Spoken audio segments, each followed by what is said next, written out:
Hello everyone, সবাই কেমন আছো? আমি সোমাশ্রী। আমার প্রথম ভ্লগে আপনাদের অনেক অনেক স্বাগত। তো সকাল সকাল আমি উঠে পড়েছি, কারণ অফিসে যেতে হবে। তাই সকাল সকাল ফ্রেশ হয়ে একটু মুড়ি মাখা, একটু চিপস, সাথে একটু চাও নিয়েছি। আর লাঞ্চের জন্য যেটা বানিয়েছিলাম, প্রথমে করে নিয়েছিলাম কাঁকরোল ভাজা। একা থাকি তাই রান্নাটা নিজেকেই করতে হয়। তাই প্রথমে কাঁকরোলটা ভেজে নিচ্ছিলাম। বেশি কিছু মেনু আমি করতে পারি না, কারণ টাইম আমার কাছে একদমই থাকে না। সাথে ভাতটাও বসিয়ে দিয়েছিলাম, আর পাশে কাঁকরোলটা ভেজে নিচ্ছিলাম। তারপর করেছিলাম সেটা হলো রুই মাছের ঝাল। তার জন্য আগে আলুটা ভেজে নিচ্ছিলাম।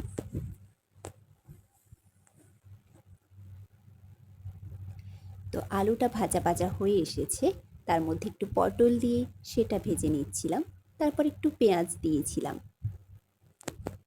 আপনারা কে কীভাবে মাছের ঝাল করেন অবশ্যই কমেন্টে জানাবেন।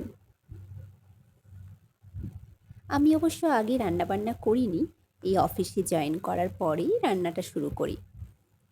একার জন্যই রান্নাটা শুরু করেছিলাম, এখন মোটামুটি ঠিকঠাকই হচ্ছে। তারপর আমি এখন ভেজে নিচ্ছিলাম আলু, পটল, সাথে একটু পেঁয়াজ দিয়ে ভালোভাবে লাল লালভাবে ভাজা হয়ে এসেছে।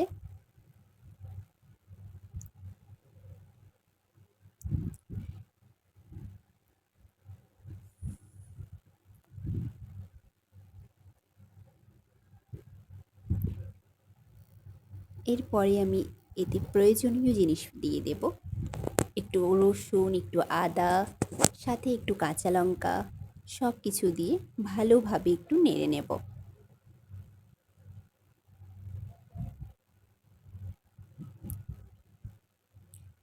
আপনারা কি কোথার থেকে আমার ব্লগ দেখছেন একটু কমেন্টে জানাবেন।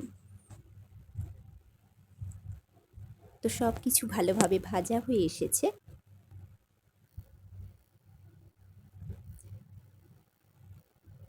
এরপর এতে একটু হলুদ গুঁড়ো, একটু লবণ, সব কিছু দিয়ে ভালোভাবে নেড়ে নেব। তো ভালোভাবেই ভাজা হয়ে গেছে। তারপর এতে দিয়ে দেব একটু জল। জলটা দিয়ে এবার ভালোভাবে ফুটিয়ে নেব।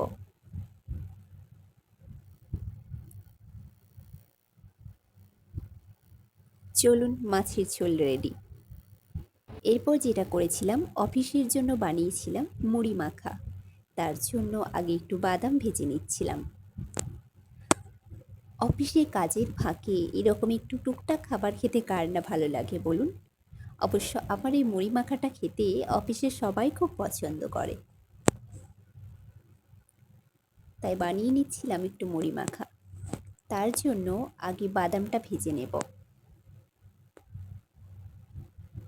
বাদামটা একটু ভাজা ভাজা হয়ে আসলে দিয়ে দেবো একটু কারি পাতা।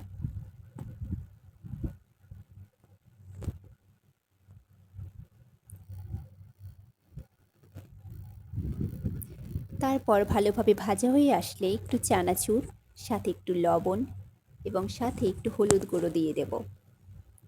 তারপর ভালোভাবে একটু ভেজে নিয়ে তাতে দিয়ে দেব মুড়ি। তারপর সব কিছু একসাথে ভালোভাবে ভেজে নেব। তো আমার মুড়ি মাখাও রেডি। আজকের মতো এতটাই।